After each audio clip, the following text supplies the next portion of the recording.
Binoculars here, and these lens cups, they call them, have been pushed back because someone was wearing glasses. So if you wear glasses, you can push the cups, or if you don't, you can pull the cups forward. Okay, I'm ready. Okay, the next part is focusing your binoculars, and if you'll know that they're very flexible. Everybody has their eyes spaced differently from one another, and we begin first with looking through the binoculars, and on the right side there's a lens that will actually can be adjusted to your right eye. So you're going to look up, close your left eye, and focus.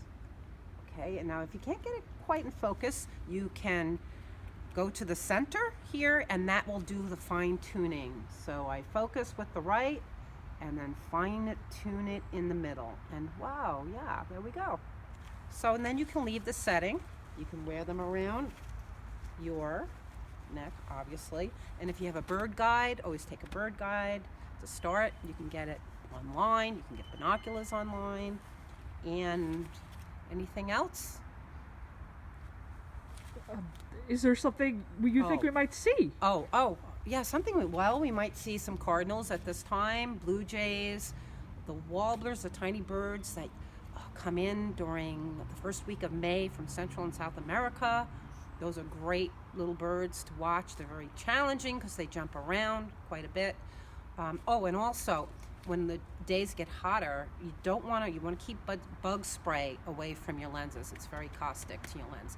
And then when you want to put them away, you can use the soft cloth it came with and put it back in the container. The next birding adventure. Good point. Fun little fact. Anybody familiar with the movie WALL-E? The binoculars is what inspired how they made WALL-E's eyes.